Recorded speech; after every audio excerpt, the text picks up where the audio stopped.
സിറാജ് ലൈവിലേക്ക് സ്വാഗതം. 18ാം ലോക്സഭാ തെരഞ്ഞെടുപ്പ് അവസാനിച്ചു. മന്ത്രിസഭാ രൂപവൽക്കരണത്തിനുള്ള തിരക്കിട്ട ശ്രമങ്ങളിലാണ് NDA നേതൃത്വം. ഇതാദ്യമായി രാജ്യത്ത് BJPയുടെ ഒരു സഖ്യ സർക്കാർ അധികാരത്തിലേറാൻ പോകുന്നു. കഴിഞ്ഞ 10 വർഷവും BJP ഒറ്റക്ക് ഭരിച്ചിരുന്നതാണെങ്കിൽ ഇനി അങ്ങോട്ട് സഖ്യ സർക്കാരാണ്. ഘടകകക്ഷികളെ കൂടി പരിഗണിച്ചുകൊണ്ടുള്ളൊരു സർക്കാരാണ് അധികാരത്തിൽ വരാൻ പോകുന്നത്. സ്വാഭാവികമായും ഒരു സഖ്യ സർക്കാർ നേരിടുന്ന എല്ലാ പ്രശ്നങ്ങളും ഇനി NDAക്ക് BJPക്ക് നേരിടേണ്ടി വരും. എന്തായാലും പ്രധാനമന്ത്രി സ്ഥാനത്തേക്ക് 3ാം ഊഴത്തിലും നരേന്ദ്രമോദി തന്നെ വരുന്നു എന്ന് ഉറപ്പായി കഴിഞ്ഞു. NDAയുടെ യോഗം നരേന്ദ്രമോദിയെ പാർലമെന്ററി പാർട്ടി നേതാവായി തെരഞ്ഞെടുത്തു കഴിഞ്ഞു. ഞായറാഴ്ച സത്യപ്രതിജ്ഞ നടക്കുകയാണ്. എന്തായിരിക്കും ഈ സർക്കാർ നേരിടുന്ന വെല്ലുവിളികൾ? അതല്ലെങ്കിൽ NDAയുടെ 3ാം ഊഴത്തിൽ അവരുടെ പ്രവർത്തനങ്ങൾ ഏത് രീതിയിലായിരിക്കും പോവുക? എന്തൊക്കെ പ്രശ്നങ്ങളെ ഈ സർക്കാരിന് അഭിമുഖീകരിക്കേണ്ടി വരുമെന്നാണ് നമ്മൾ ചർച്ച ചെയ്യുന്നത്. എനിക്കൊപ്പം ചേരുന്നു മുസ്തഫ പി അറക്കൽ, മുഹമ്മദ് അലി കിനാലോ. മുസ്തഫ മാഷേ, രാജ്യം കാത്തിരുന്ന ഒരു വിധി എന്ന് ഒരർത്ഥത്തിൽ പറയാവുന്ന വിധിയാണ് ഉണ്ടായത്. NDA സഖ്യത്തിന് ശക്തമായ അടി കിട്ടിയിരിക്കുന്നു. നിങ്ങൾ അങ്ങ് ഒറ്റക്ക് ഭരിക്കാൻ പോകേണ്ടതില്ല, നിങ്ങൾ സഖ്യമായിട്ട് ഭരിക്കൂ എന്ന് ജനം വിധി എഴുതിയിരിക്കുകയാണ്. എങ്ങനെയായിരിക്കും ഈ NDA സർക്കാരിൻ്റെ ഭാവി, അതിൻ്റെ പ്രവർത്തനങ്ങൾ എങ്ങനെയായിരിക്കും എന്നാണ് അങ്ങ് കാണുന്നത്? അല്ല, നരേന്ദ്രമോദിക്ക് ഒരിക്കൽ പോലും സ്വന്തം കക്ഷിക്ക് ഭൂരിപക്ഷമില്ലാത്ത ഒരു ഭരണം നടത്തേണ്ടി വന്നിട്ടേയില്ല. ഗുജറാത്തിൽ അദ്ദേഹം മുഖ്യമന്ത്രിയായിരുന്ന സമയത്തായാലും ഈ 2 ടേമിൽ പ്രധാനമന്ത്രിയായ സമയത്തായിരുന്നാലും BJPക്ക് തന്നെ കേവല ഭൂരിപക്ഷം ഉണ്ടായിരുന്നു. ഇപ്പോൾ 2019 303 സീറ്റിൽ നിന്നാണ് BJP ഇപ്പോൾ കേവല ഭൂരിപക്ഷത്തു നിന്ന് പുറത്തായിരിക്കുന്നത്. അപ്പോൾ അത് ഇന്ത്യൻ ജനാധിപത്യത്തിൻ്റെ ഒരു ശക്തിയാണ് അത് കാണിക്കുന്നത്. ഇപ്പോൾ ഭരണത്തിൽ നിന്ന് പുറത്താക്കാൻ സാധിച്ചോ എന്ന് വെച്ചാൽ അതില്ലായിരിക്കാം. പക്ഷേ നേരത്തെ താങ്കൾ പറഞ്ഞതുപോലെ അങ്ങനെ അങ്ങ് ഭരിക്കാൻ പറ്റില്ല, ഏകപക്ഷീയമായി ഭരിക്കാൻ പറ്റില്ല, മേധാവിത്വ സ്വഭാവത്തോടെ ഭരിക്കാൻ സാധ്യമല്ല, ഭരണഘടനയെ മാറ്റി മറിച്ചുകൊണ്ട് ഭരിക്കാൻ സാധ്യമല്ല, ഫെഡറലിസത്തിന് യാതൊരു നിലയും വിലയും കൊടുക്കാത്ത പരിപാടി നടക്കില്ല, റീജിയണൽ ബാലൻസ് നോക്കിയേ ഇനി ഭരിക്കാൻ പറ്റുള്ളൂ. അപ്പം ഇങ്ങനെ ജനങ്ങൾ വളരെ കൃത്യമായ ഒരു സന്ദേശം തന്നെ കൊടുത്തിരിക്കുന്നു. അത് വ്യക്തമാണ്. ഇപ്പോൾ ഇന്നത്തെ NDA യോഗം മാത്രം നോക്കിയാൽ, NDAയുടെ MP-മാരുടെയും നേതാക്കളുടെയും യോഗം മാത്രം നോക്കിയാൽ ആ മാറ്റം കാണാനൊക്കും. ഇക്കാലം വരെ BJP നേതാക്കളും പ്രധാനമന്ത്രി നരേന്ദ്രമോദിയും പറഞ്ഞുകൊണ്ടിരുന്നത് BJP സർക്കാർ എന്നാണ് പറഞ്ഞുകൊണ്ടിരുന്നത്. ഇന്ന് NDA സർക്കാർ എന്നാണ് പറഞ്ഞിട്ടുള്ളത്. അദ്ദേഹത്തിൻ്റെ പ്രസംഗത്തിൽ പല പ്രാവശ്യം അത് NDA എന്ന് തന്നെ പറയുകയുണ്ടായി. അദ്ദേഹം സ്വയം തന്നെ മോദി ഗ്യാരണ്ടി എന്നാണ് പറയാറുള്ളത്. എൻ്റെ ഗ്യാരണ്ടി എന്നാണ് പറയാറുള്ളത്. ഈ കഴിഞ്ഞ ദിവസം വന്നൊരു ചിത്രം വളരെ ഈ മാറ്റം സൂചിപ്പിക്കുന്ന വളരെ പ്രധാനപ്പെട്ട ചിത്രമാണ്, എടുത്തു വെക്കേണ്ട ഒരു ചിത്രമാണത്. അതിനകത്ത് നരേന്ദ്രമോദിയുടെ തൊട്ടടുത്ത് ആരിയിരിക്കുന്നു? ചന്ദ്രബാബു നായിഡു ഇരിക്കുന്നു. അതിൻ്റെ അപ്പുറത്ത് ആരിയിരിക്കുന്നു? നിതീഷ് ഇരിക്കുന്നു. അങ്ങനെ ഇരുന്നൊരു പടം നമുക്ക് കാണാൻ ഒക്കില്ല. അങ്ങനെ ഒരു പടം നമുക്ക് കാണാൻ ഒക്കില്ല. നരേന്ദ്രമോദി ഉണ്ടാവും, അമിത്ഷാ ഉണ്ടാവും, ഒരുപക്ഷെ മറ്റാരെങ്കിലും ഉണ്ടാവും. ഇത്രേ ഉണ്ടായിട്ടുള്ളൂ. അപ്പോൾ ആ പടം തന്നെ ശരിക്കും എന്താന്ന് പറഞ്ഞാൽ ആ മാറ്റത്തെയാണ് സൂചിപ്പിക്കുന്നത്. അപ്പോൾ മാത്രമല്ല, ഇന്ന് അദ്ദേഹം പറയുകയുണ്ടായി, സമവായത്തോടെ മാത്രമേ നമുക്ക്, കൺസെൻസിലൂടെ മാത്രമേ ഒരു സർക്കാരിനെ കൊണ്ടുപോകാൻ സാധിക്കുകയുള്ളൂ. അവിടെ സംസാരിച്ചിട്ടുള്ള ചന്ദ്രബാബു നായിഡു പറഞ്ഞിട്ടുള്ള കാര്യങ്ങൾ വളരെ കൃത്യമായി ഈ സർക്കാരിനെ എങ്ങനെയാണ് അവർ പിന്തുണ കൊടുക്കാൻ പോകുന്നതെന്ന് വളരെ ക്ലീനായിട്ട് പറഞ്ഞിട്ടുണ്ട്. അദ്ദേഹം റീജിയണൽ ബാലൻസ് എന്നൊരു വാക്ക് തന്നെ ഉപയോഗിച്ചിരിക്കുന്നു. ആന്ധ്രക്ക് കിട്ടേണ്ട പദവി കിട്ടണമെന്ന് ഇന്ന് 1ാം ദിനം തന്നെ അദ്ദേഹം പറഞ്ഞിരിക്കുന്നു. അപ്പോൾ ഇങ്ങനെ വരുമ്പോൾ അജണ്ടകൾ മറ്റുള്ളവർ കൂടി സെറ്റ് ചെയ്യുന്ന, മറ്റുള്ളവരെ കൂടെ ഇരുത്തിക്കൊണ്ട് സെറ്റ് ഒരു വീഡിയോ പോകുന്നത്, അതിൻ്റെ ഓതൻസിറ്റി എനിക്ക് കൃത്യമാണ്. ഇദ്ദേഹം സംസാരിച്ച് ഇരിക്കാൻ വരുമ്പം അദ്ദേഹം ഇരിക്കാതെ ഇരിക്കുന്നു. ചന്ദ്രബാബു നായിഡു ഇരിക്കാൻ അദ്ദേഹത്തിനെ പിടിച്ചിരുത്തുന്നതായിട്ട് കണ്ടിട്ടുണ്ട്. പക്ഷേ പഴയ വീഡിയോ ആയിരിക്കാം. അപ്പം ഞാൻ പറയുന്നത് അതന്നെയാണ് സത്യം. ഇവരെ മുഴുവൻ നിർത്തിക്കൊണ്ട് അവരെ അഭിനന്ദിക്കുന്നു, അവരെ വീണ്ടും വിളിക്കുന്നു, അവരെ പരിഗണിക്കുന്നു.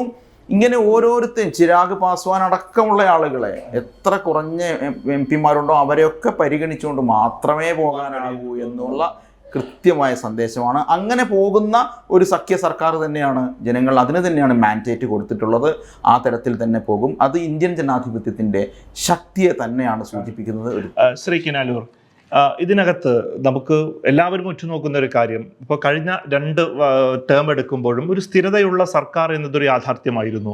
അത് BJPയുടെ നേതൃത്വത്തിൽ മാത്രമുള്ള ഒരു സർക്കാർ. ഈ ഒരു സർക്കാരിൻ്റെ ഭാവി എന്താകും? അതൊരു സ്ഥിരതയുള്ള സർക്കാരായിട്ട് പരിണമിക്കുമെന്ന് താങ്കൾ കരുതുന്നുണ്ടോ? ക്രൈസിസുകൾ നിരന്തരം സംഭവിക്കുന്നുള്ളതാണ് ഈ ഘടകകക്ഷികളെ കൂടി ഉൾപ്പെടുത്തിയിട്ടുള്ള ഒരു ഭരണകൂടത്തിൻ്റെ പ്രധാനപ്പെട്ട പ്രശ്നം. കാരണം പ്രത്യേകിച്ച് പ്രാദേശിക കക്ഷികൾക്ക് അവരുടെ പ്രാദേശികമായ താല്പര്യങ്ങളാവും, ചിലപ്പോൾ ദേശീയമായ കാഴ്ചപ്പാടുകളെ പോലും മറികടക്കുന്ന പ്രാദേശിക താല്പര്യങ്ങളുണ്ടാവും. അത് ഭാഷാപരമാവാം, മറ്റു പലതാവാം, തൊഴിൽപരമാവാം, ഇങ്ങനെയൊക്കെ താല്പര്യങ്ങളുണ്ടാകും. ഇത് സ്വാഭാവികമായും ബീഹാറിൽ നിന്ന് വരുന്ന ജനതാദൾ യുവിൻ്റെ നേതാവ് നിതീഷ് കുമാറിനുണ്ട്. തെലുങ്ക് ദേശത്ത് ആന്ധ്രയിൽ നിന്ന് വരുന്ന ചന്ദ്രബാബു നായിഡുവിനും ഈ താല്പര്യങ്ങളൊക്കെ ഉണ്ട്. ഈ താല്പര്യങ്ങൾ ഒരുമിപ്പിച്ച് കൊണ്ടുപോവുക എന്നത് ഒരു കഠിന പ്രയത്നമാണ്. നമ്മൾ മനസ്സിലാക്കേണ്ടത് ഒരു കാര്യം, ഇന്ത്യയിൽ മുമ്പും സഖ്യകക്ഷി ഭരണങ്ങൾ ഉണ്ടായിട്ടുണ്ട്. പക്ഷേ ആ ഭരണത്തിലേറുന്നതിന് മുമ്പ് ഈ നേതാക്കൾ ഒരുമിച്ചിരിക്കുകയും ഒരു പൊതു മിനിമം പരിപാടി തയ്യാറാക്കുകയും ചെയ്യും. എന്നിട്ട് ആ പൊതു മിനിമം പരിപാടിയുടെ അടിസ്ഥാനത്തിലാണ് പോകുന്നത്. അല്ല, ഈ വോട്ടെടുപ്പൊക്കെ കഴിഞ്ഞ് തിരഞ്ഞെടുപ്പ് ഫലം വന്നതിന് ശേഷമെങ്കിലും ഒരുമിച്ചിരുന്നിട്ട് പൊതു മിനിമം പരിപാടി തയ്യാറാക്കിയതിന് ശേഷമാണ് മന്ത്രിസഭാ പ്രവേശത്തിലേക്ക് കടക്കുകയും അതിൻ്റെ തുടർ നടപടികൾ എന്തൊക്കെ ആയിരിക്കണം, മുൻഗണന, ഈ സർക്കാരിൻ്റെ അജണ്ടകൾ എന്തായിരിക്കണം എന്ന് തീരുമാനിക്കുകയും ചെയ്യുന്നത്. നമുക്ക് ഇന്ന് NDAയുടെ മീറ്റിംഗ് നടന്നിട്ടുണ്ട്. NDAയുടെ മീറ്റിങ്ങിൽ പ്രധാനമായും നടന്നത് നരേന്ദ്രമോദിയുടെ കഴിഞ്ഞകാല പ്രവർത്തനങ്ങളെ ഘടകകക്ഷി നേതാക്കൾ അഭിനന്ദിക്കുന്നു. ചന്ദ്രബാബു നായിഡു ഒക്കെ പറയുന്നത് പിന്നെ ഇന്ത്യയെ 5ാം സാമ്പത്തിക ശക്തിയാക്കി മാറ്റി, അടുത്ത 10 വർഷം കൊണ്ട് നരേന്ദ്രമോദി 3ാം സാമ്പത്തിക ശക്തിയാക്കി മാറ്റുമെന്നൊക്കെ പ്രകീർത്തിക്കുകയാണ് ചെയ്തത്. പക്ഷേ ഇതിനപ്പുറത്തേക്ക് അവർ ഉന്നയിക്കാവുന്ന പ്രശ്നങ്ങളുണ്ട്, അതൊന്നും ചർച്ച ചെയ്തിട്ടില്ല. ഇപ്പോൾ നേരത്തെ ഇവിടെ സൂചിപ്പിക്കുകയുണ്ടായി, അഗ്നിവീർ പദ്ധതി റദ്ദാക്കണമെന്ന് JDU ആവശ്യപ്പെട്ടിട്ടുണ്ട്. നോക്കൂ, അഗ്നിവീർ എന്ന് പറയുന്നത് RSSൻ്റെ ഒരു താല്പര്യത്തിൻ്റെ പുറത്തുണ്ടായി വന്ന ഒരു പദ്ധതിയാണ്.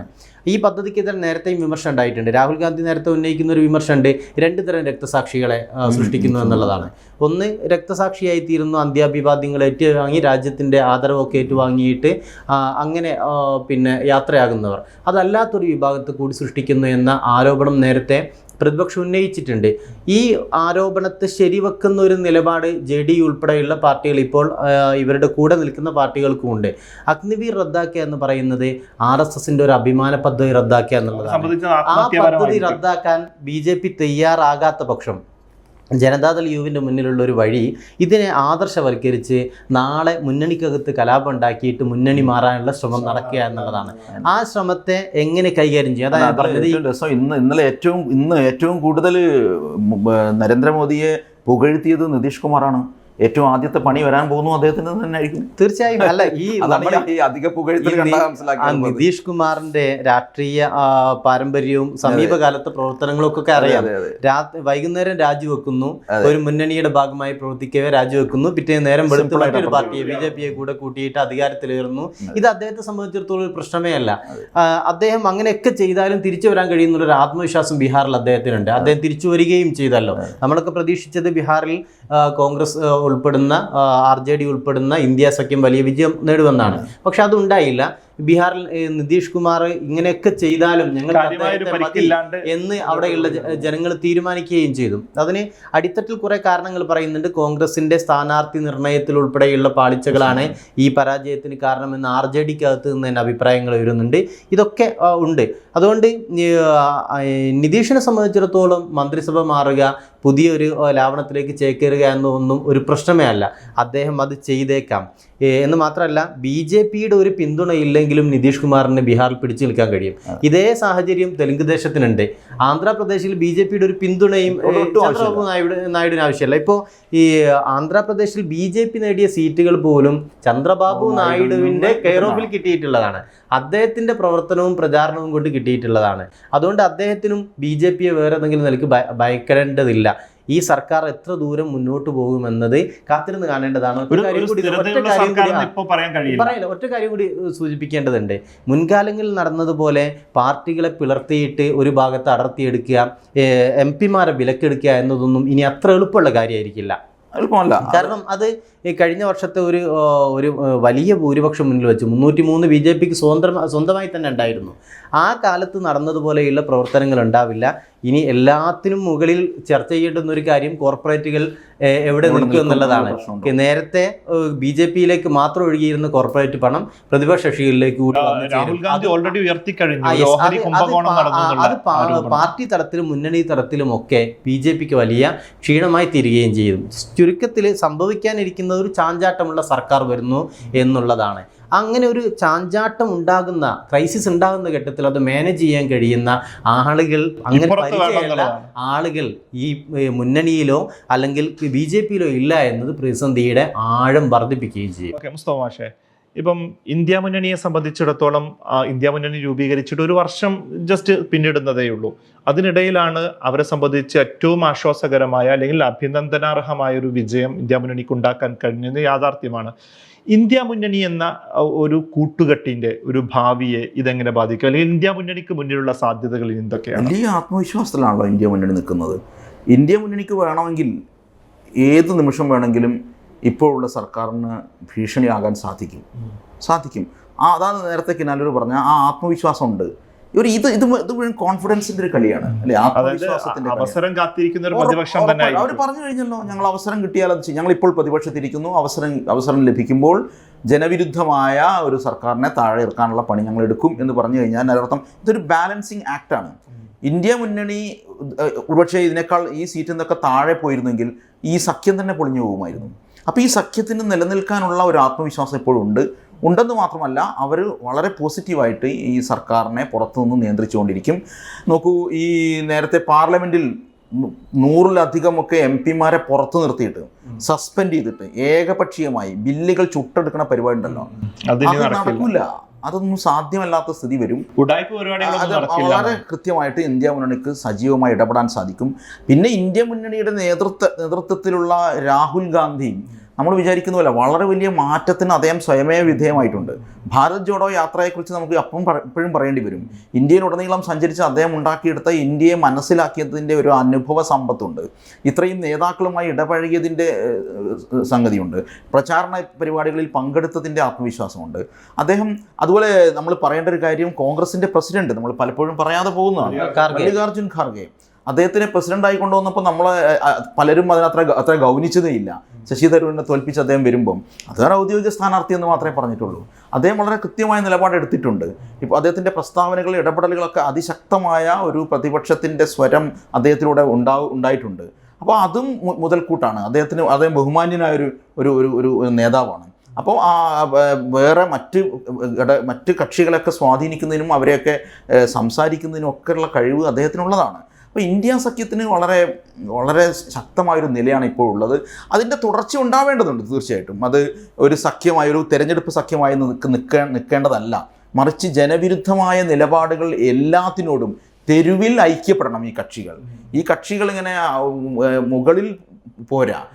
അങ്ങനെ അപ്പം ജനങ്ങൾക്ക് കുറച്ചുകൂടി എന്താ പറയാ, ഇത് മുന്നണി സ്വഭാവത്തിൽ തന്നെ അതെ, ജനങ്ങൾക്ക് കുറെ കൂടി വിശ്വാസം വരും ഈ മുന്നണിയെ കുറിച്ച്.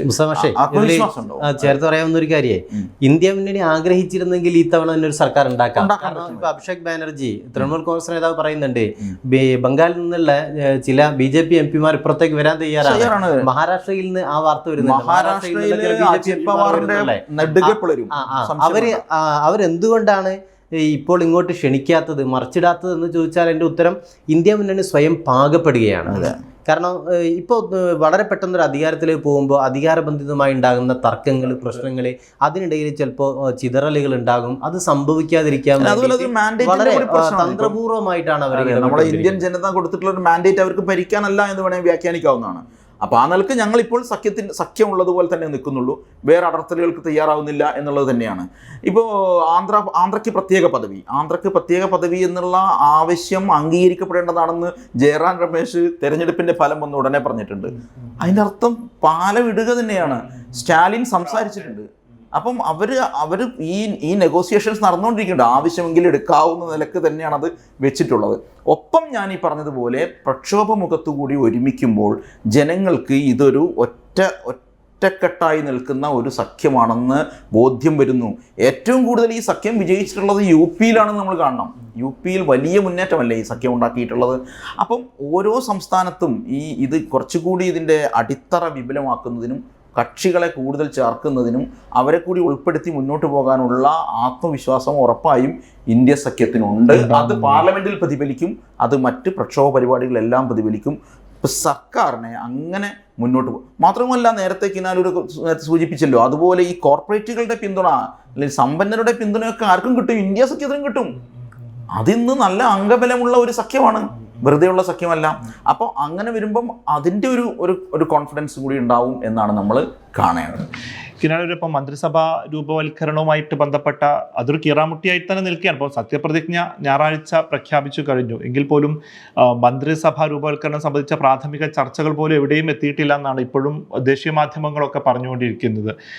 എങ്ങനെയാണ് കിനാലൂർ അതിനെ കാണുന്നത്? മന്ത്രിസഭയിലുണ്ടായിരുന്ന ഒരു വീതം വെപ്പുകൾ എങ്ങനെയൊക്കെ ആയിരിക്കും? BJP വലിയ വകുപ്പുകളാണ് ഇപ്പം JDU ആയാലും TDP ആയാലും ഒക്കെ ചോദിച്ചുകൊണ്ടിരിക്കുന്നത്. അത്തരം വകുപ്പുകൾ നൽകിക്കൊണ്ടൊരു കീഴടങ്ങലിന് ശ്രമിക്കുമോ? BJP ചില വകുപ്പുകൾ വിട്ടുകൊടുക്കില്ല എന്ന് വ്യക്തമാക്കിയിട്ടുണ്ട്. അതിലൊന്ന് ആഭ്യന്തരമാണ്, മറ്റൊന്ന് പ്രതിരോധമാണ്, ധനകാര്യമാണ്, മറ്റൊന്ന് വിദേശകാര്യം. ഈ വകുപ്പുകളൊന്നും വിട്ടുകൊടുക്കില്ല എന്ന് BJP തീരുമാനിച്ചിട്ടുണ്ട്. അതുകൊണ്ട് സഖ്യകക്ഷികൾ ആ വകുപ്പിന് വേണ്ടിയിട്ട് വാദിക്കുമെന്ന് ഞാൻ വിചാരിക്കുന്നില്ല. പക്ഷെ അതിനപ്പുറത്തേക്കുള്ള ചില വകുപ്പുകൾ, റെയിൽവേ പോലുള്ള വകുപ്പുകൾ, കൃഷി വകുപ്പ്, ഇങ്ങനെ ഉപരിതല ഗതാഗതം, ഇത്തരത്തിലുള്ള വകുപ്പുകൾ സഖ്യകക്ഷികൾ ക്യാബിനറ്റ് പദവിയോടുകൂടി തന്നെ ആവശ്യപ്പെടും. അത് BJP ഫലത്തിൽ അംഗീകരിക്കുകയും ചെയ്യും. BJPയെ സംബന്ധിച്ചിടത്തോളം സർക്കാർ ഉണ്ടാവുക എന്നത് പ്രധാനമാണ്, അധികാരത്തിൽ തുടരുക എന്നത് അവരുടെ ആവശ്യമാണ്. അതുകൊണ്ട് ആ തരത്തിലുള്ള എല്ലാ വിട്ടുവീഴ്ചകൾക്കും BJP തയ്യാറാകും. ഈ 4 വകുപ്പുകൾ മാറ്റി നിർത്തിയാൽ മറ്റു വകുപ്പുകളിലൊക്കെ വീതം വെപ്പിന് സന്നദ്ധമാകും. ചിരാഗ് പാസ്വാൻ എന്നൊക്കെ പറയുന്നത് വളരെ ചുരുങ്ങിയ മാർജിനിൽ മാത്രം കാണാവുന്ന ഒരു രാഷ്ട്രീയ നേതാവാണ്. അദ്ദേഹത്തെ പോലും പരിഗണിക്കേണ്ടി വരുന്നു, അദ്ദേഹത്തിൻ്റെ ആവശ്യത്തെ പോലും പരിഗണിക്കേണ്ടി വരുന്നു, അല്ലെങ്കിൽ പരിഗണിക്കാൻ നിർബന്ധിക്കപ്പെടുന്ന അവസ്ഥയിലേക്ക് BJP എത്തിയിട്ടുണ്ട്. അതുകൊണ്ട് മന്ത്രിസഭയിലെ വകുപ്പ് വിഭജനം കീറാമുട്ടിയാകും എന്ന് ഞാൻ വിചാരിക്കുന്നില്ല. സ്പീക്കർ പദവി TDPക്ക് കൊടുത്തേക്കാം, അങ്ങനെയും സംഭവിച്ചേക്കാം. പക്ഷെ ഇതൊന്നും ആയിരിക്കില്ല കീറാമുട്ടി. അല്ല, നിർണായകമാണ്. അല്ല, ഈ സ്പീക്കർ പദവി BJPയിൽ നിന്ന് എടുത്തു മാറ്റുക എന്ന് പറഞ്ഞാൽ കഴിഞ്ഞ കാലങ്ങളിൽ BJP നേരത്തെ സൂചിപ്പിച്ചതുപോലെയുള്ള ജനാധിപത്യ വിരുദ്ധമായ പുറത്താക്കലുകൾക്കെതിരായി TDP അവരുടെ ഒരു ആവശ്യം ഉന്നയിക്കുന്നു. 140ഓളം MP ഒന്നിച്ച് പുറത്താക്കപ്പെടുന്ന ഒരു സാഹചര്യം ഉണ്ടായി. കേരളത്തിൽ MP അങ്ങനെ പുറത്താക്കപ്പെട്ടിട്ടുണ്ട്. അങ്ങനെയൊക്കെ ഇന്ത്യയുടെ പാർലമെൻറ്റ് ചരിത്രത്തിൽ ഇല്ലാത്ത വിധം കൂട്ടമായ പുറത്താക്കലുകൾ സംഭവിക്കുകയാണ്. അങ്ങനെ സംഭവിച്ചത് BJPയുടെ ആൾ സ്പീക്കറായിരുന്നു എന്നുകൊണ്ടാണ്. കാരണം BJP ആഗ്രഹിക്കുന്നത് നടത്തിക്കൊടുത്തു എന്നുള്ളതുകൊണ്ടാണ്. അങ്ങനെ നടത്തിക്കൊടുക്കാൻ പാർലമെൻറ്റിനെ അങ്ങനെ വിട്ടുകൊടുക്കാൻ ഉദ്ദേശിക്കുന്നില്ല എന്ന ചന്ദ്രബാബു നായിഡുവിൻ്റെ പ്രഖ്യാപനവും കൂടിയാണ് സ്പീക്കർ പദവിക്ക് വേണ്ടിയുള്ള ആവശ്യം. അങ്ങനെ പറയാം. അത് ഒരു പക്ഷേ അംഗീകരിക്കപ്പെട്ടേക്കാം. അംഗീകരിക്കപ്പെട്ടാൽ ഈ BJP ആഗ്രഹിക്കുന്ന തരത്തിൽ സഭ നിയന്ത്രിച്ചു കൊണ്ടുപോകാൻ എന്തായാലും TDP തയ്യാറാവില്ല. കാരണം TDPക്ക് ആന്ധ്രാപ്രദേശിൻ്റെ രാഷ്ട്രീയ സാഹചര്യം മനസ്സിലാക്കേണ്ടതുണ്ട്. അവിടെയുള്ള മുസ്ലിം പോപ്പുലേഷനും അവരുടെ വോട്ടർമാരെയൊക്കെ പരിഗണിക്കേണ്ടി വരും. അവിടെ ഈ BJP കഴിഞ്ഞ തെരഞ്ഞെടുപ്പിൽ ഏറ്റവും കൂടുതൽ സംസാരിച്ചത് മുസ്ലിം സംവരണത്തിനെതിരെയാണ്. മുസ്ലിം സംവരണം എന്ന പേര് അത് മറയാക്കിയിട്ട് മുസ്ലിങ്ങൾക്കെതിരെ, മുസ്ലിങ്ങൾ അപരവൽക്കരിക്കാനുള്ള ശ്രമം നടത്തിയാണ്. അമിത്ഷായുടെ ഒരു പ്രസ്താവനയുണ്ട്, ഞങ്ങൾ ആരും മുസ്ലിങ്ങൾക്കെതിരെ സംസാരിക്കുന്നില്ല, പക്ഷേ മുസ്ലിം സംവരണത്തിനെതിരെ സംസാരിച്ചുകൊണ്ടിരിക്കും. നോക്കൂ, ആരാണ് ഈ സഖ്യകക്ഷിയായിട്ടുള്ള TDP? അവിടെ മുസ്ലിം സംവരണം പ്രഖ്യാപിച്ചിട്ടുള്ള അത് മുന്നോട്ട് കൊണ്ടുപോകേണ്ടത് മുസ്ലിങ്ങളുടെ പിന്നോക്കാവസ്ഥ പരിഹരിക്കാൻ ആവശ്യമാണ് എന്ന് ഇന്നും ഇന്നലെയും നായിഡുവിന്റെ മകന്റെ സ്റ്റേറ്റ്മെന്റ് എന്ന് പറഞ്ഞിട്ടുണ്ട്.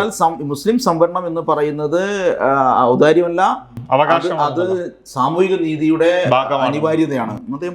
അതെ, BJP അതുകൊണ്ട് ഈ സഖ്യകക്ഷികൾക്ക് സീറ്റ് കൊടുക്കുന്ന, ക്യാബിനറ്റ് പദവികൾ കൊടുക്കുന്നതിൽ BJP വിട്ടുവീഴ്ച ചെയ്തേക്കാം.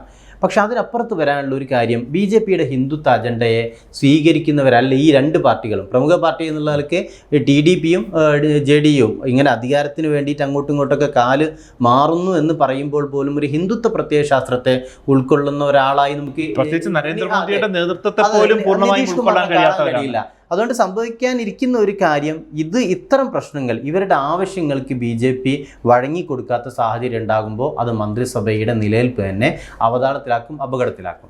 കിരണ്, ഇപ്പം നമ്മളിപ്പം ഈ മുസ്ലിം ഇഷ്യൂ എടുത്തതുകൊണ്ട് കൂടി ഞാൻ ചോദിക്കട്ടെ, അപ്പം മുസ്ലിം വോട്ടുകൾ ഏറെ നിർണായകമായ ഒരു തിരഞ്ഞെടുപ്പാണ് ഇപ്പോൾ അവസാനിച്ചത്. കാരണം മുസ്ലിങ്ങളുമായി ബന്ധപ്പെട്ട നിരവധി വിഷയങ്ങൾ രാജ്യം ചർച്ച ചെയ്തൊരു സമയമാണ്. അത് നമ്മുടെ പൗരത്വവുമായി ബന്ധപ്പെട്ടാകട്ടെ, അല്ലെങ്കിൽ ബാബരി മസ്ജിദുമായി ബന്ധപ്പെട്ടാകട്ടെ, അങ്ങനെ നിരവധിയായ പ്രശ്നങ്ങൾ, മുത്തലാഖിൻ്റെ പ്രശ്നമുണ്ട്, അതൊക്കെ നിരവധി പ്രശ്നങ്ങൾ നേരിട്ട ഒരു സർക്കാരാണ്. സ്വാഭാവികമായും മുസ്ലിം വോട്ടുകൾ ഇപ്പോഴത്തെ മാൻഡേറ്റിൽ നിർണായകമായിട്ടുണ്ടാവും. എങ്ങനെയാകും ആ മുസ്ലിം വോട്ടുകളുടെ ഒരു അവസ്ഥ? ഏതൊക്കെ മുന്നണികൾക്ക് എങ്ങനെ പോയിട്ടുണ്ടാവും? ഈ മുസ്ലിം വോട്ടുകൾ പോൾ ചെയ്യപ്പെട്ടതിൻ്റെ ഞാനൊരു ഏറ്റവും നല്ല ഉദാഹരണം പറയാം. ആസാമിലെ ദുബ്രി മണ്ഡലമുണ്ട്.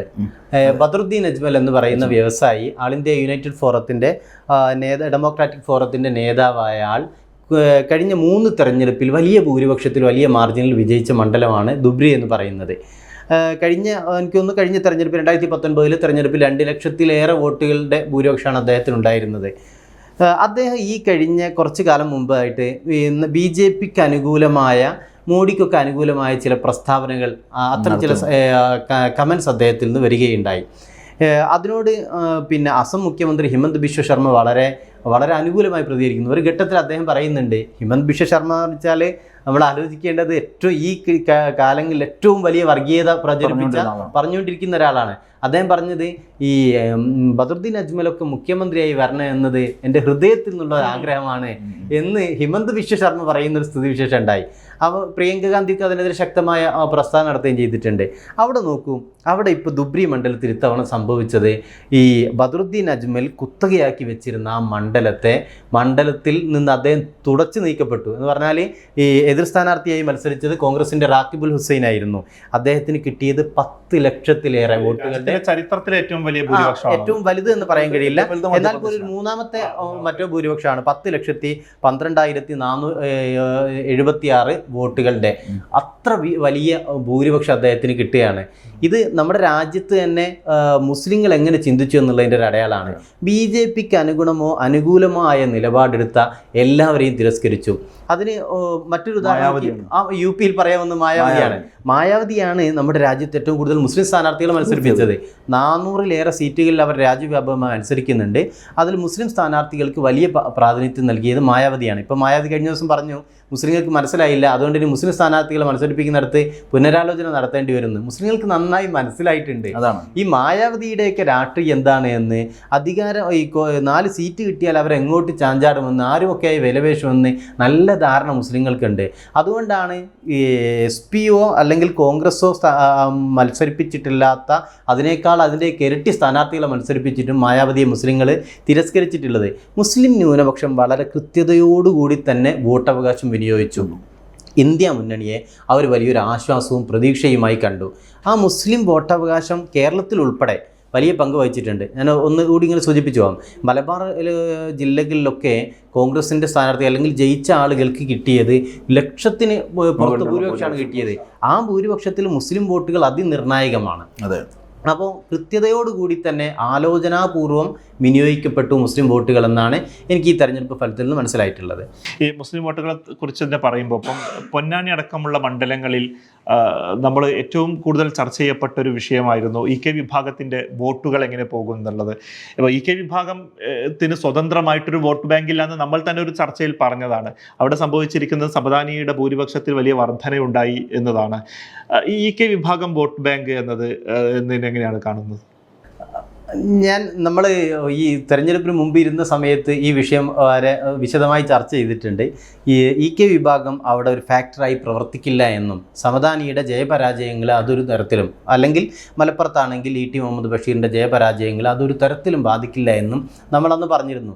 അന്ന് നമ്മളത് പറയുകയും നമ്മുടെ യൂട്യൂബിൽ അപ്ലോഡ് ചെയ്യുകയും ചെയ്തപ്പോൾ അതിന് താഴെ വന്ന കമൻറ്റുകളിൽ ചിലപ്പോൾ അങ്ങനെയൊന്നല്ല, വേറെ മറിച്ച് സംഭവിക്കും, EK വിഭാഗത്തിൽ ഒരു പക്ഷം ഈ പിന്നെ സമദാനിക്കെതിരെ അല്ലെങ്കിൽ ഇ ടി ബഷീറിനെതിരെ വോട്ട് വിനിയോഗിക്കുക എന്നൊക്കെ പറഞ്ഞിരുന്നു. പക്ഷെ അങ്ങനെ ഒന്നും സംഭവിച്ചില്ല. നമ്മൾ അന്ന് പ്രവചിച്ചിടത്തേക്ക് കാര്യങ്ങളെത്തി. ഒന്നുകൂടി പറഞ്ഞാൽ സമദാനി ഇ ടി മുഹമ്മദ് ബഷീറും മുൻ വർഷങ്ങളിൽ രണ്ടുപേരും അപ്പുറം ഇപ്പുറം ആയിരുന്നു. അവിടെയൊക്കെ ഉണ്ടായിരുന്ന ഭൂരിപക്ഷം വർദ്ധിപ്പിക്കുകയാണ് ചെയ്തത്. EK വിഭാഗം എന്ന് പറയുന്നത് മുസ്ലിം ലീഗിൻ്റെ ഒരു സഖ്യകക്ഷി പോലെ മുസ്ലിം ലീഗിൻ്റെ സ്ഥിരം വോട്ട് ബാങ്കാണ് എന്ന യാഥാർത്ഥ്യത്തെ അടിവരയിട്ടു. എന്ന് പറഞ്ഞാൽ EK വിഭാഗത്തിന് മുസ്ലിം ലീഗിനെ കഴിഞ്ഞിട്ട് മറ്റൊരു അസ്തിത്വമല്ല. മുസ്ലിം ലീഗ് എന്ന് പറയുന്നത് തന്നെയാണ് EK വിഭാഗം എന്ന് പറയുന്നതാണ് മുസ്ലിം ലീഗ്. അത് സ്ഥിരപ്പെട്ടു എന്നുള്ളതാണ്. അത് സ്ഥിരപ്പെട്ടതിൻ്റെ തുടർ ചലനങ്ങൾ ഉണ്ടായിക്കൊണ്ടിരിക്കുകയും ചെയ്യുന്നു. എന്ന് പറഞ്ഞാൽ ഞങ്ങൾ CPM-നെ ജയിപ്പിക്കാൻ ആഹ്വാനം ചെയ്തില്ല, മുസ്ലിം ലീഗിനെ തോൽപ്പിക്കാൻ ആഹ്വാനം ചെയ്തില്ല എന്നൊക്കെ രീതിയിലുള്ള പ്രസ്താവനകൾ കഴിഞ്ഞ ദിവസങ്ങളിൽ വന്നുകൊണ്ടിരിക്കുകയാണ്. ഇനി പിന്നെ ജിഫ്രി തങ്ങളാവട്ടെ മുഹമ്മദ് ഫൈസി ആവട്ടെ അവരൊക്കെ മുൻ നിലപാടുകളിൽ നിന്ന് പിൻവലിയുന്ന കാഴ്ച കൂടി നമ്മൾ കണ്ടുകൊണ്ടിരിക്കുന്നുണ്ട്. ഒരു കാര്യം അങ്ങനെ അതിനോട് ചേർത്ത് പറയണം, അവരാർക്ക് വോട്ട് ചെയ്യണം എന്നുള്ളത് അവരുടെ തീരുമാനമാണ്. ഒരു വിഭാഗം ആർക്ക് വോട്ട് ചെയ്യണം എന്നതിൽ നമുക്ക് ഇടപെടേണ്ട ഒരു ആവശ്യവുമില്ല. അതേ സമയത്ത് ഞങ്ങൾ ഇപ്പുറത്ത് വോട്ട് ചെയ്യുമെന്ന് പറഞ്ഞ് വിലപേശുന്ന മറ്റു മുന്നണികളോട് വിലപേശുകയും പരാജയപ്പെട്ട ഘട്ടത്തിൽ ആ വിലപേശലൊന്നും നടക്കാതിരിക്കുകയും തങ്ങളുടെ സ്ഥാനാർത്ഥി എന്ന് വിശേഷിപ്പിക്കപ്പെട്ടാൽ വലിയ മാർജിൻ തോൽക്കുകയും ചെയ്തതിന് ശേഷം അല്ല ഞങ്ങൾ അങ്ങനെ തോൽപ്പിക്കാനോ അപ്പുറത്ത് ജയിപ്പിക്കാനോ ഒന്നും ശ്രമിച്ചിട്ടില്ല എന്ന് പറയുന്നത് അത് ആളുകൾക്ക് മനസ്സിലാകും എന്നേ അതേക്കുറിച്ച് പറയേണ്ടേ ഉള്ളൂ. ഓക്കെ മുസ്തഫ മാഷ്, അപ്പം കേരളത്തെ സംബന്ധിച്ചിടത്തോളം ഇപ്പം വലിയ രാഷ്ട്രീയ വെല്ലുവിളി BJP നേരിട്ട ഒരു തെരഞ്ഞെടുപ്പിനകത്ത് കേരളത്തിൽ സംബന്ധിച്ചിടത്തോളം NDA ആദ്യമായിട്ട് അക്കൗണ്ട് തുറക്കപ്പെട്ടു എന്നുള്ളതാണ്. നമ്മളത് നേരത്തെ വിശദമായിട്ട് നമ്മുടെ ഫലം നൽകിയ സമയത്തൊക്കെ ചർച്ച ചെയ്തിട്ടുള്ള കാര്യമാണ്. ഇപ്പോൾ നമ്മുടെ മുന്നിലുള്ളത് സുരേഷ് ഗോപി എന്തായാലും മന്ത്രിസ്ഥാനം ഉറപ്പിച്ചിരിക്കുന്നു, ക്യാബിനറ്റ് മന്ത്രിയാകുമെന്ന കാര്യത്തിൽ തർക്കമില്ല. ഈ സുരേഷ് ഗോപിയുടെ ഈ ഒരു ക്യാബിനറ്റ് റാങ്കിലേക്ക് മന്ത്രിയായി വരുമ്പോൾ അത് കേരളത്തിലെ BJP-യിൽ ഉണ്ടാക്കുന്ന അല്ലെങ്കിൽ കേരളത്തിൻ്റെ രാഷ്ട്രീയ പശ്ചാത്തലത്തിൽ ഉണ്ടാക്കുന്ന ഒരു പ്രതിഫലനം എന്തായിരിക്കും? അല്ല, സുരേഷ് ഗോപിയുടെ വിജയം പൂർണ്ണമായി BJP-യുടെ വിജയമെന്ന് തന്നെ പറയാൻ പറ്റില്ല. കാരണം സുരേഷ് ഗോപിക്ക് മറ്റൊരു BJP നേതാവിൽ നിന്ന് വ്യത്യസ്തമായ ഒരു ഇമേജ് അദ്ദേഹം സ്വയമേവ ഉണ്ടാക്കിയിട്ടുണ്ട്. ഒന്ന്, ഞാനൊരു കടുത്ത ഭക്തനാണ് എന്നുള്ളൊരു സാധനം, എല്ലാത്തിൻ്റെയും ഭക്തനാണ് ഞാൻ. രണ്ട്, ഞാൻ ഭയങ്കരമായ മാനവികതയുടെ ആളുകളെ സഹായിക്കുന്ന ഒരാളാണ്, ചാരിറ്റി പ്രവർത്തനത്തിൻ്റെ ഇമേജ്. മറ്റൊന്ന് മൂപ്പരുണ്ടാക്കി വളരെ തന്ത്രപരമായി ഉണ്ടാക്കിയ വേറൊരു ഇമേജ് എന്താ വെച്ചാൽ ഞാനൊരു സവർണത ആഘോഷിക്കുന്ന ആളാണ്. എനിക്ക് എങ്ങനെയെങ്കിലും ബ്രാഹ്മണനായി അടുത്ത ജന്മത്തിനെങ്കിലും ജനിക്കണമെന്ന് പറയുന്നത്. അപ്പോൾ ഇതൊരു വല്ലാത്തൊരു കോമ്പിനേഷനാണ്. ഒരു അരാഷ്ട്രീയമായി ചിന്തിക്കുന്ന ഒരു ഒരു അത്രയൊന്നും കാര്യങ്ങൾ ഗൗരവത്തിലെടുക്കാത്ത BJP അല്ലെങ്കിൽ അതിൻ്റെ ഹിന്ദുത്വ ഇതിനെയൊന്നും കാര്യമായിട്ട് എടുക്കാത്ത ഒരാളെ സംബന്ധിച്ചിടത്തോളം വോട്ട് സമാഹരിക്കാവുന്ന ഒരു പ്രതിച്ഛായ ആർക്കുണ്ട്? സുരേഷ് ഗോപിക്കുണ്ട്. ഒരു വ്യത്യസ്തമായ പ്രതിച്ഛായയാണത്. മറ്റ് BJP നേതാക്കൾക്കൊന്നും ഇല്ലാത്തൊരു പ്രതിച്ഛായയാണ് അവിടെ അദ്ദേഹം ചിലവാക്കിയിട്ടുള്ളത്. അതുകൊണ്ട് ശ്രദ്ധിച്ചാൽ കാണാം അദ്ദേഹത്തിന് അദ്ദേഹം ഇപ്പോൾ നടത്തിയ പ്രഖ്യാപനം തന്നെ ഈ മറ്റൊരു പൂരം ഞാൻ നടത്തുന്നു, പുതിയൊരു പൂരമാണ് ഞാൻ നടത്തുക. കാരണം പൂരം മൂപ്പരുടെ ഒരു പ്രധാനപ്പെട്ട അന്ന് പൂരത്തിനുണ്ടായ പ്രശ്നമൊക്കെ നന്നായി ക്യാപിറ്റലൈസ് ചെയ്തു. അപ്പോൾ ഇതൊരു വല്ലാത്ത കോമ്പിനേഷനാണ് ഭക്തിയുടെ, പിന്നെ ചാരിറ്റിയുടെ, സെലിബ്രിറ്റിയുടെ, അല്ലെ സിനിമാ നടൻ നിൽക്കുള്ള മൂപ്പരുടെ സ്വീകാര്യത. പറഞ്ഞല്ലോ ഒരു സിനിമാ നടൻ എന്ന രീതിയിലാണല്ലോ, അത് രാഷ്ട്രീയക്കാരൻ എന്ന രീതിയിലല്ല. ഓൾറെഡി ആളുകളുടെ മുന്നിലുള്ള ഒരു മുഖമാണത്. അതാണ് അത് ഉപയോഗിച്ചിട്ടുള്ളത്. ദീർഘകാലം തീർച്ചയായും അദ്ദേഹം തൃശ്ശൂർ മണ്ഡലത്തിൽ ഉണ്ടായിരുന്നു എന്നതും സത്യമാണ്. ദീർഘകാലത്തെ പ്രവർത്തനത്തിന്റെ അദ്ദേഹം അവിടെ തന്നെ ക്യാമ്പ് ചെയ്ത് അത്തരത്തിൽ പ്രവർത്തിച്ചതിന്റെ ഒരു സമയത്ത് അമേഠിയിൽ BJP-യുടെ സ്മൃതി ഇറാനി നടത്തിയതിന് സമാനമായ മാതൃകയിലുള്ള ഒരു സംഭവം അവിടെ ഉണ്ടായിട്ടുണ്ട്. അപ്പൊ ഇതെല്ലാം ാണ് പിന്നെ അദ്ദേഹത്തിൻ്റെ കാര്യത്തിൽ ചെയ്തിട്ടുള്ളത്. പക്ഷേ എന്ന് വെച്ചാൽ BJP അക്കൗണ്ട് തുറന്നു തന്നെയാണ് നമ്മളതിൽ പറയുന്നത്, സ്വാഭാവികമാണ്. അതിനകത്ത് എല്ലാ മതേതര കക്ഷികളും ഗൗരവത്തോടെ ഈ ഘടകങ്ങളെല്ലാം കണക്കിലെടുക്കേണ്ടതാണ്, വോട്ട് ചോർച്ചയെക്കുറിച്ച് കണക്കിലെടുക്കേണ്ടതാണ്. എന്നാൽ BJP-ക്ക് അത് വലിയൊരു നേട്ടം ഉണ്ടാക്കുമെന്നോ ഒരർത്ഥത്തിൽ നമ്മൾ നേരത്തെ കേട്ടുകൊണ്ടിരുന്നത് BJP-ക്ക് അകത്ത് തന്നെ ഈ ഇദ്ദേഹത്തിനെതിരെയുള്ളൊരു വികാരമുണ്ട് എന്ന് വരെ നമ്മൾ കേട്ടുകൊണ്ടിരുന്നു. അപ്പോൾ BJP-ക്ക് വലിയ മുന്നേറ്റം അതുണ്ടാക്കുമോ എന്ന് ചോദിച്ചാൽ അത് നമുക്ക് ഉറപ്പിച്ച് പറയാൻ കഴിയാത്ത ഒരു കാര്യമാണ്. കാരണം അത് അദ്ദേഹത്തിൻ്റെ തന്നെ ഒരു വ്യക്തിപരമായ മുന്നേറ്റത്തിൻ്റെ കൂടി ഭാഗമായാണ് അദ്ദേഹം ജയിച്ചു വന്നിട്ടുള്ളത്. ഇനി അടുത്ത ഭാഗം എന്താണ് അങ്ങയുടെ ചോദ്യത്തിൻ്റെ? കേന്ദ്രമന്ത്രി ആയിക്കഴിഞ്ഞാൽ എങ്ങനെയാണ്? നമ്മൾ കാണേണ്ട ഒരു കാര്യം, ഇവിടെ ഇപ്പോൾ ആര് ഭരിക്കട്ടെ, അത് ഇടതുപക്ഷം ഭരിക്കട്ടെ കോൺഗ്രസ് ഭരിക്കട്ടെ ആരാണെങ്കിലും ഈ സംസ്ഥാന സർക്കാരിനെ പരമാവധി ഞെരുക്കുക എന്ന് പറഞ്ഞ സമീപനം തന്നെയായിരിക്കും കേന്ദ്ര സർക്കാർ എടുക്കുക. അത് അതിനെ മാറ്റിമറിക്കാൻ ഇവിടുന്ന് പോകുന്ന സുരേഷ് ഗോപി എന്ന കേന്ദ്രമന്ത്രിക്ക് സാധിക്കില്ല എന്നതിന് വി മുരളീധരൻ നമ്മുടെ മുന്നിലുണ്ട്. വി മുരളീധരൻ എത്രമാത്രം കേരള വിരുദ്ധനായിരുന്നു, ഇത്രയും കേരള വിരുദ്ധനാവണോ ഒരു കേന്ദ്രമന്ത്രി എന്ന ചോദ്യം ചോദിക്കാൻ മാത്രമുണ്ടായിരുന്നു. അതിന് വ്യത്യസ്തമായൊരു സമീപനം സുരേഷ് ഗോപിക്ക് എടുക്കാൻ കഴിയുമെന്ന് തോന്നുന്നില്ല. ഒരുപക്ഷെ ഇങ്ങനെ ആടി നിൽക്കുന്ന ഒരു സർക്കാർ ആയതുകൊണ്ട് വല്ല മാറ്റവും ഫെഡറലിസത്തിലൊക്കെ വല്ല താല്പര്യവും പ്രകടിപ്പിച്ചാൽ ഫെഡറൽ മൂല്യങ്ങളെ പിന്തുണക്കണം അല്ലെങ്കിൽ മാനിക്കണം എന്നൊക്കെ കേന്ദ്ര ഗവൺമെൻറ് കരുതിയാൽ മാത്രം കിട്ടുന്ന ഒരു സാധനമാണ്. അതുകൊണ്ട് എന്തെങ്കിലും വലിയ നേട്ടങ്ങൾ ഇവിടേക്ക് വലിച്ചു കൊണ്ടുവരാൻ അദ്ദേഹത്തിന് കഴിയുമെന്ന് ഇപ്പോൾ പറയാൻ കഴിയില്ല. കാരണം ഈ ഏറ്റുമുട്ടൽ ഉണ്ടായിക്കൊണ്ടിരിക്കും. ഈ വരിഞ്ഞു മുറുക്കലിൻ്റെയും അദ്ദേഹത്തിൻ്റെ കേരളത്തോടുള്ള താല്പര്യത്തിൻ്റെയും അദ്ദേഹത്തിന് അടുത്ത പ്രാവശ്യമൊക്കെ ജയിച്ചു വരാനുള്ള പരിപാടികൾ നടത്തുന്നതിൻ്റെയൊക്കെ ഈ ഏറ്റുമുട്ടൽ, ഈ വൈരുദ്ധ്യം നിലനിൽക്കും. അതാണ് അതിൽ കാണേണ്ട കാര്യം. പക്ഷേ നമുക്ക് അദ്ദേഹത്തെ അഭിനന്ദിക്കേണ്ടതാണ്. കാരണം കേരളത്തിൽ നിന്നുള്ള കേന്ദ്രമന്ത്രിയാണ്. നമുക്കടക്കം എല്ലാവർക്കും ഒരു കേന്ദ്രമന്ത്രി എന്നൊക്കെ തിരഞ്ഞെടുക്കപ്പെട്ട് കഴിഞ്ഞാൽ അദ്ദേഹത്തോട് നമുക്ക് പലതും ആവശ്യപ്പെടേണ്ടി വരും, അദ്ദേഹത്തെ കാണേണ്ടി വരും, അദ്ദേഹത്തോട് നമ്മുടെ പ്രശ്നങ്ങൾ പറയേണ്ടി വരും. നമ്മളെ നല്ല ഈ കേരളത്തിൻ്റെ പ്രശ്നങ്ങൾ തന്നെ പറയേണ്ടി വരും. അതൊക്കെ അവിടെ നിൽക്കുമ്പോൾ തന്നെയും ഈ കേന്ദ്ര ഗവൺമെൻറ്റിൻ്റെ മൊത്തത്തിലുള്ള താല്പര്യം കേരളം പോലുള്ള സംസ്ഥാനത്തോട് എത്രമാത്രം ഉണ്ടാകും എന്നത് ഒരു കാര്യം ഞാൻ പറയാം. എന്നാൽ BJP നിലപാട് മാറ്റുന്നു. BJP കേരളത്തെ ഒരു മോശം ഇടമായും സൊമാലിയയായും ഒന്നിനും കൊള്ളാം, ഞങ്ങളെ തിരഞ്ഞെടുക്കാത്ത ഇടം കുഴപ്പമാണ് എന്ന നിലപാട് മാറ്റുകയും കേരളത്തിലെ വോട്ട് ബാങ്കിനെ സ്വാധീനിക്കാവുന്ന തരത്തിൽ കേന്ദ്ര സർക്കാരിനെ ഉപയോഗിക്കണമെന്ന് അവർ തീരുമാനിക്കുകയും ചെയ്താൽ സ്ഥിതി മാറും. അത് സുരേഷ് ഗോപിയിലൂടെ വലിയ അതിനുള്ള സാധ്യത ഉണ്ട്. അതെ, വളരെ പോസിറ്റീവായി തുറന്നു കഴിഞ്ഞു. ആ ഒരു പോസിറ്റീവായ ഒരു പൊളിറ്റിക്സ് അങ്ങനെ ഒരു പോസിറ്റീവായ പൊളിറ്റിക്സിലേക്ക് വരികയാണെങ്കിൽ ചിത്രം മാറും, അതിൽ സംശയമില്ല. ഇപ്പോൾ തന്നെ ഗഡ്കരി വ്യക്തി എന്ന് നിൽക്കും മാത്രമല്ല, പിണറായി വിജയനും മുഖ്യമന്ത്രിയും ഗഡ്കരിയും തമ്മിലൊരു എന്താ പറയുക, ഒരു വളരെ ഒരു ഐക്യപ്പെടൽ ഉണ്ടാവുകയും ഇഷ്ടംപോലെ റോഡുകളുടെ ഒക്കെ പണം വന്നില്ലേ. അതിന് സമാനമായി കേന്ദ്രത്തിൽ നിന്നുള്ള സഹായം കേരളത്തിന് കിട്ടാനുള്ള സാധ്യതയുണ്ട്. ദീർഘകാലത്ത് BJP അങ്ങനെ ഒരു പ്രോജക്റ്റ് യഥാർത്ഥത്തിൽ കേരളത്തിൽ എടുക്കുന്നുണ്ടെങ്കിൽ. അല്ല മാഷേ, നമ്മുടെ തൃശ്ശൂർ പറയുമ്പോൾ അവിടെ ഈ ക്രൈസ്തവ വോട്ടുകൾ പിന്നെ BJPക്ക് അനുകൂലമായി കേന്ദ്രീകരിക്കപ്പെട്ടു എന്നൊരു യാഥാർത്ഥ്യമുണ്ട്. നമുക്ക് ഓർമ്മയുണ്ട്, തൃശ്ശൂർ ലൂർദ് മാതാ പള്ളിയിൽ അദ്ദേഹം ഒരു ചർച്ചിൽ അദ്ദേഹം ഒരു കിരീടം നൽകുകയൊക്കെ ചെയ്യുന്നത്. അത് ആ കിരീടവുമായി ബന്ധപ്പെട്ട് വലിയ ട്രോളുകൾ ഉണ്ടാകുന്നു. ആ കിരീടം അവിടെ നിന്ന് പൊട്ടിപ്പോകുന്നു. ഇനി അതിലെ സ്വർണത്തിൻ്റെ അളവുമായി ബന്ധപ്പെട്ട് പ്രശ്നങ്ങൾ ഉണ്ടാകുന്നു. പക്ഷെ അദ്ദേഹം അതിനോട് പ്രതികരിച്ചത് എനിക്ക് കഴിയുന്നത് പോലെ ഞാൻ കൊടുത്തു എന്നുള്ളതാണ്. ഈ നെഗറ്റീവ് പബ്ലിസിറ്റിയെ പോസിറ്റീവാക്കി മാറ്റുന്നതിൽ അദ്ദേഹം വിജയിച്ചു എന്നതുകൂടി അദ്ദേഹത്തിൻ്റെ വിജയത്തിൽ ഓരോ ട്രോളും അദ്ദേഹത്തിന് ഗുണമായിരുന്നത്. ഒറ്റ കാര്യം കൂടി പറഞ്ഞ് നമുക്ക് നിർത്താം. അപ്പം രാഹുൽ ഗാന്ധി പ്രതിപക്ഷ നേതാവായി വരുമെന്നാണ് നമ്മൾ പ്രതീക്ഷിക്കുന്നത്. രാഹുൽ ഗാന്ധിയിൽ ഒരു പ്രതിപക്ഷ നേതാവ് എങ്ങനെയായിരിക്കും? ഈ ഇന്ത്യ മുന്നണിയെ ഒരുമിച്ച് കൊണ്ടുപോകുന്നതിൽ രാഹുൽ ഗാന്ധിയുടെ ഒരു പങ്ക് എത്രത്തോളം ഉണ്ട്? രാഹുൽ ഗാന്ധി നേരത്തെ മുസ്തഫ ഇവിടെ സൂചിപ്പിച്ചു അദ്ദേഹത്തിൻ്റെ ഭാരത് ജോഡോ യാത്ര, പിന്നീട് ഭാരത് ജോഡോ ന്യായ് യാത്ര അദ്ദേഹം നടത്തുന്നുണ്ട്.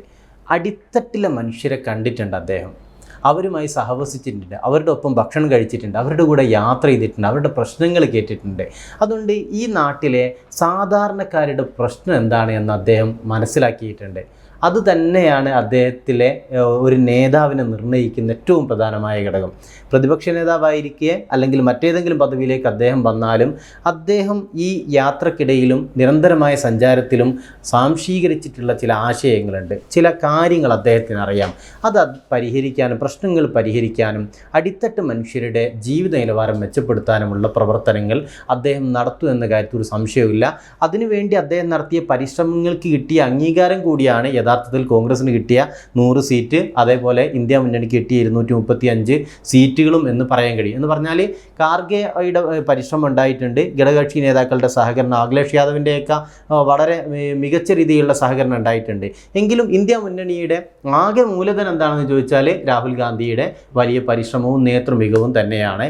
അത് പ്രതിപക്ഷ നേതാവ് എന്ന നിലയ്ക്ക് അദ്ദേഹം പ്രകടിപ്പിച്ചാൽ അദ്ദേഹത്തിന് തീർച്ചയായും നമ്മുടെ രാജ്യത്ത് തന്നെ വലിയ മാറ്റങ്ങൾ ഉണ്ടാക്കും. ഓക്കെ, നമുക്ക് അവസാനിപ്പിക്കാം. വളരെ നന്ദി മുസ്തഫ മാഷ് കിനാലൂർ. അപ്പോൾ രാജ്യം ആഗ്രഹിച്ച രീതിയിലുള്ള ഒരു തിരഞ്ഞെടുപ്പ്, അതിൻ്റെ ഫലം വന്നിരിക്കുന്നു.